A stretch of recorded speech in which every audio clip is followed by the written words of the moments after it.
네, 오늘 주식 종목 리뷰는 요 나와 있는 고려산업 한번 보도록 할게요. 들어오신 분들 구독, 좋아요 한 번씩 눌러주시면 감사하겠습니다.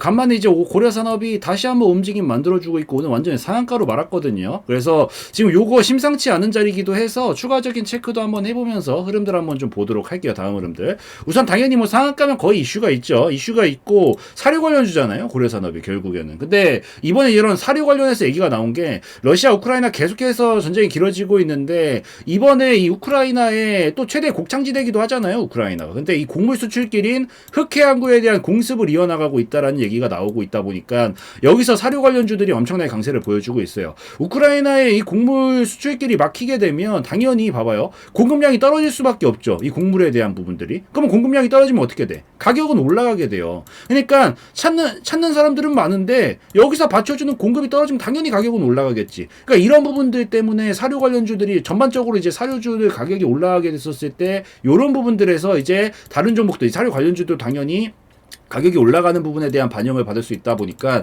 이런 부분들에 의해서 지금 상한가를 치고 있는 상황이고 오늘 이 사료 관련주가 엄청 강하게 움직이고 있는데 고려산업이 그 중에서 지금 대장급으로 올라오면서 굉장히 강한 모습을 보여주고 있다라고 보시면 될 것 같아요. 잔뜩이나 뭐 과거서부터는 대두가격이라든가 이런 것들도 계속해서 곡물 가격이 상승 전망을 보여주고 있었던 상황에서 이런 이슈가 나오게 되면서 추가적인 얘기들이 지금 나오고 있는 거고 아무래도 또 지금 러시아 우크라이나 전쟁 굉장히 오래됐음에도 불구하고 이게 한번 시작하면은 잘 안 끝난단 말이에요. 이게 그래서 일어나지 말아야 되는 건데 어찌되었든 잃어버나 버린 상황에서 한 번에 막힐 이게 한 번에 갑자기 이슈가 안 그러겠다 이렇게 될 가능성은 굉장히 낮겠죠. 당분간 이 모멘텀 가지고 계속 움직임을 만들어 나가지 않을까라고 보고 있어서 이 부분 체크하시면서 보시면 좋을 것 같아요. 그리고 재무적인 부분도 좀 체크를 하고 가면은 재무는 그냥 항상 좋았습니다. 항상 좋았고 이렇게 재무가 항상 좋은 상황에서 이따가 좀 설명드릴 내용이지만 얼마나 하락이 나왔어요? 굉장히 하락이 많이 나왔죠. 굉장히 하락이 많이 나왔는데 오히려 매출액이랑 영업이익, 당기순이익은 직전 정도보다도 늘어나고 과거보다도 상황이 좋아요. 그러면 아무리 뭐 우리나라가 뭐 저평가가 많이 된다 이런 얘기를 하더라도 사실 그래도 기본 근간은 주식입니다.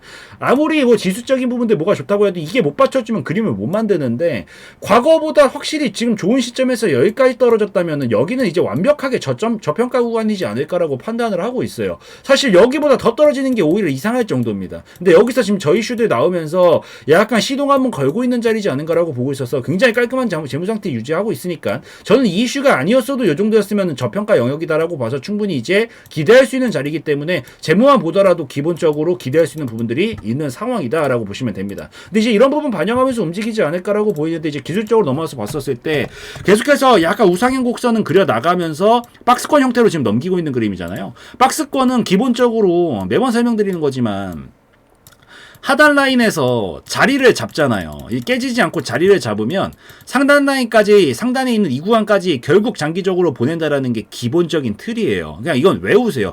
작은 그림에서든 큰 그림에서든 박스권이 나왔다면 하단에서 잡으면 상단까지 가는 겁니다. 여기서 이제 잡아냈다라는 신호만 나오면 상단까지 충분히 도달할 가능성이 열릴 수 있는 지점이고 아까도 말씀드렸다시피 재무가 좋기 때문에 이 밑으로까지 빠질 가능성은 굉장히 낮아요. 그러니까 완전히 저평가 자리에서 지금 이제 작업을 하면서 끌어올릴 준비를 하는 그런 신호탄이지 않나라고 보고 있습니다. 특히나 여기서 또 중요한 게 이제 기술적으로 제가 설명을 드리는 게 크게 봤었을 때 이런 박스권 형태를 취하고 있는데 요 속에서 단기 흐름은 최근까지 하락 파동을 이렇게 태우고 있잖아요. 여기서 오늘 돌파각을 완성시키면서 항상 봐야 되는 거 거래량 신호탄 확인해 줘야 된다라 그랬죠.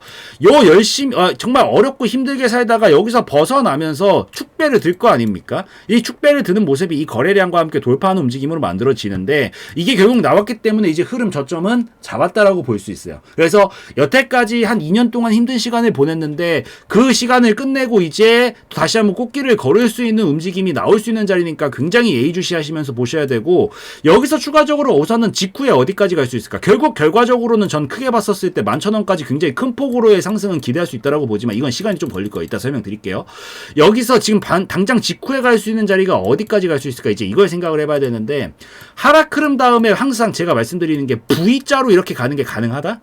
거의 안 나옵니다. 이 V자로 떨어지고 V자로 이렇게 가는 경우는 정말 거의 드물어요. 그냥 없다고 보셔도 무방할 정도입니다. 이게 왜 그러냐면 아니 돌파했다며 여기까지 간다면 왜 V자는 못 간다 그래? 이럴 수 있는데 여러분들 이게 어느 정도 주가가 절차와 단계가 있어요. 여러분들 요게 이 파동을 이렇게 태우면서 하락 파동을 태웠잖아요.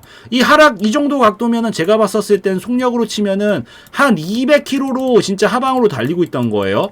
돌파 나오면서 브레이크에 막 열이 발생하겠죠. 이게 브레이크 열이 막 발생하면서 거래량 터졌어요. 근데 이게 여기서 돌파 브레이크를 딱 밟았어. 200km 달리고 있다가 브레이크를 밟았다고 그 자리에서 바로 멈춰지나요? 안 멈춰진다라는 거지. 왜? 올려던 속력이 있으니까 이게 멈춰지는 데까지 끽 밀리면서 멈춰지는 거 아니에요. 그러니까 그 끽 이 밀리는 힘이 작용을 하기 때문에 이 힘이 소멸될 때까지 보통 기다렸다가 움직인다. 마찬가지로 떨어지고 바로 V자를 못 간다고요. 이 그림을 만들면서 왔다 갔다 하다가 돌파 만들면서 가는 거다. 그래서 고려산업은 결국 장기적으로는 전 11,000원까지 다시 도달할 거다라고 보는데 그게 바로 당장 이렇게 간다의 가능성은 낮아 보입니다. 저는 이건 만들어서 이미 저점을 잡았기 때문에 걱정은 안 하셔도 되는데 바로 11,000원까지 가는 가능성보다는 개인적으로 요 정도 자리까지 5,000원 정도 자리까지 이렇게 박스권 형태로 그림을 그리다가 넘길 가능성이 높다라고 보여요.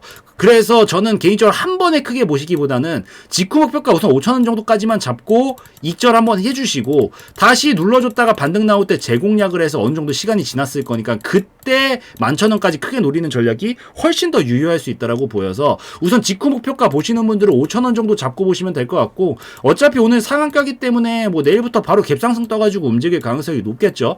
그런 상황에서 지금 어쨌든 힘은 많이 남아 있거든요. 봤었을 때 오늘 상한가 치면서 거래량이 이때 거래량보다 적기 때문에 우선 에너지를 그렇게 많이 안 쓰고 돌파를 시킨 거라서 이중바닥형도 만들어 놨고 한 번에 아마 5,000원 정도까지는 금방 도달시킬 겁니다. 근데 여기서 이제 반응을 보면서 판단은 해야 되긴 하겠지만 저는 여러분들 개인적으로 한 번에 갈 가능성보다는 찍고 다시 이렇게 자리 잡고 이런 식으로 박스권 좀 그려주다가 넘길 가능성이 더 높다라고 보이니까 5,000원 올라오면은 욕심이 나시더라도 5,000원, 5,500원 사이에서 거래량 터질 때 최소 분할 익절, 절반 익절 정도는 해주시고 되도록이면 그냥 전량 익절 하셔도 괜찮을 것 같아요. 하시고 나중에 눌리면서 다시 잡으시면 되니까 최소 분할 익절은 필수로 보시는 게 좋겠다라고 좀 말씀드릴게요. 요 말씀드리고 나중에 이번 턴 말고 다음 턴 정도면 가능하거든요. 기간 행보가 충분히 이루어질 수 있기 때문에 다음 턴 정도면 이 기간 행보가 이루어지고 나서 넘어가는 자리에서는 충분히 크게 볼 수 있는데 그때는 뭐 이건 나중에 다시 설명드릴 내용이지만 이번에는 5,000원까지만 보세요. 5,000원까지만 보시고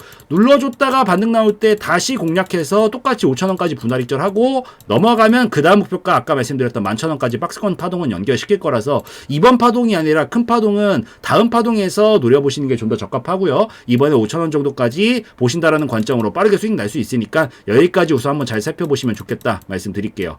혹시 여기서 더 보실 분들 그러면 여기서 여기 5,500원부터 5,000원 도달했었을 때 거래량이 좀 크게 나왔으면 진짜 못 간다는 얘기입니다. 이번에서. 왜냐면 힘을 다 썼기 때문에 못 간다는 얘기예요. 돌파가 나올 때 보통 끝 지점에서 거래량이 터지지 중간 지점에서 그렇게 크게 터지지 않아요. 그래서 여기서 혹시 적게 나온다면은 그래도 좀 기교 부려보면서 홀딩 하시는 것도 가능은 한데 조금이라도 크게 나온다 싶으면 바로 못 간다는 얘기니까 바로 털고 나오시는 게 좋습니다. 그래서 요것만 좀 기억을 하시면서 보고 계시면 되겠다 말씀드리도록 할게요.